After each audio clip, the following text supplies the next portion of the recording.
Aujourd'hui, je suis indigné. Avec nous autour de cette table, aujourd'hui, Maître Fabrice Divisio, bonjour, merci d'être là. Vous êtes avocat des professions de santé, vous allez nous expliquer comment les choses se passent. Oui, mais ça pose un premier problème, si vous voulez, cette histoire. C'est qu'aujourd'hui, moi, ce qui me surprend en tant que juriste, clairement, pour avoir beaucoup travaillé sur ces questions de principe de précaution, d'un côté, on en a fait un principe quasiment de gouvernance, et même pas quasiment, un principe à valeur constitutionnelle, le principe de précaution, et de l'autre, quand il faut l'appliquer... Il y a un problème d'image, il y a un déphasage. Alors, maître, le problème, c'est que la santé, et c'est pas Patrick Pelloux qui va me contredire, se nourrit, hélas, très peu des questions économiques. C'est pas notre truc. C'est ça. Ouais. C'est-à-dire que le truc, c'est qu'il faut quand même être clair. On a un but à un moment donné qui est de protéger des populations. Oui.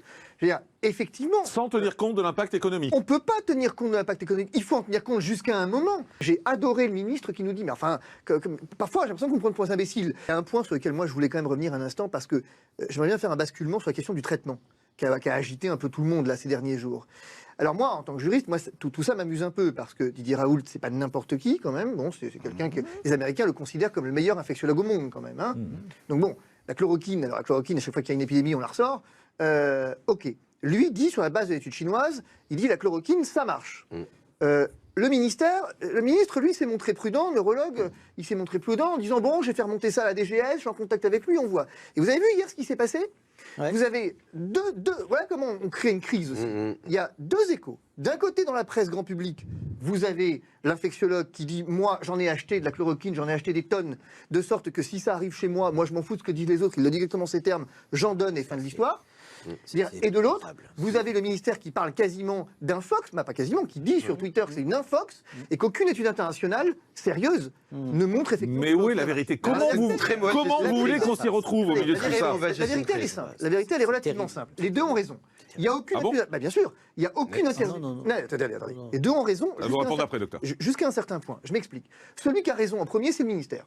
Il n'y a aucune étude internationale à grande échelle et qui correspond aux données acquises de la science, appelons-les comme, c'est pas comme ça qu'on l'appelle, c'est les données acquises de la science, qui valident ce traitement. Premier élément. Deuxième élément, il n'en demeure pas moins que le médecin est libre de ses prescriptions et est libre à ce titre de prescrire le traitement hors AMM, mais il joue gros, parce qu'il le fait sous sa responsabilité. Oui, mais vous comprenez que les gens chez eux, ils vont essayer d'en avoir. Comme déjà, les gens se battent pour avoir des masques. C'est l'histoire du Tamiflu. Exactement, les gens vont aller dans leur pharmacie, ils vont aller voir des amis qui sont médecins pour en avoir. Et les intoxications à la chloroquine sont... Un médicament dangereux? Oui, potentiellement. Oui. Les intoxications. C'est important pour les gens. Ce grand professeur, éminemment professeur, de prendre les caméras du monde entier en disant j'ai la solution miracle. Déjà, rien que le principe, j'y crois pas. D'ailleurs, déontologiquement, c'est une faute. Croire à la population qui aurait un traitement miracle qui n'a jamais été prouvé. Vous êtes sûr que ça ne marche pas? Le problème, c'est qu'on n'en sait rien. Non. Alors, c'est pas comme ça qu'on raisonne. Excusez-moi. Maître Fabrice Divisio. On n'en sait rien. Il faut être sûr que ça marche. C'est à l'inverse qu'on raisonne. Oui, moi je vous dis, je vais en prendre chez moi parce que peut-être que ça marche. Ah non, mais en médecine, c'est à l'inverse qu'on marche. Oui, mais pas le grand public. Excusez-moi, non, mais on parle aux gens là. C'est pas une réunion entre médecins. On parle aux gens. Je parle aux gens et d'un coup, ils vont prendre ce médicament. Ils prennent ce médicament, ils font une intoxication grave, ils se retrouvent en réanimation, intubés, ventilés parce que plus rien ne va. Mais qui est responsable? L'infectiologue de Marseille? Alors c'est exactement ça. C'est-à-dire qu'il y a un mais, il y a deux mais.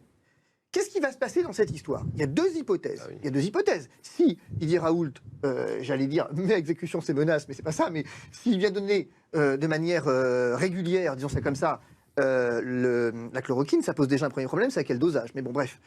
Mais deuxième élément, c'est que s'il le fait et que ça marche, ok, on va en reparler. Il le fait et ça marche pas. Mais vous aurez un peu l'air con. Hein. Attendez. Excusez-moi. Attendez. Non, mais excusez-moi.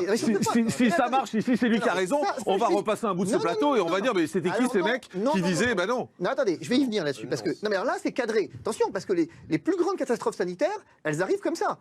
Quand un type, effectivement, dans son coin, décide. Pourquoi on a fait des trucs? C'est compliqué, la mise sur le marché des médicaments, c'est chiant, c'est compliqué. Les labos, c'est pas eux qui vous diront le contraire. S'ils peuvent balancer un médicament... Chloroquine, ils sont super heureux. Et ça c'est clair. Dire chloroquine. Mais attendez, rapidement, il a bien aimé ça après. Il y a un deuxième truc. Imaginons, alors maintenant, si ça marche pas, il faut être clair. Didier Raoult, il va en tôle, quoi. Il faut être clair, c'est de l'homicide involontaire. Il n'ira pas en prison. Daniel Bessa. Ce qui est vrai dans cette histoire, c'est que incontestablement, on ne pourra pas équiper toute la population de masques. Il faut rester sérieux 2 minutes. Je veux dire, et toute la population n'a pas besoin de masques. Voilà. Si vous voulez, quand je parle du principe précaution, ça ne veut pas dire effectivement déployer un parapluie grand comme le monde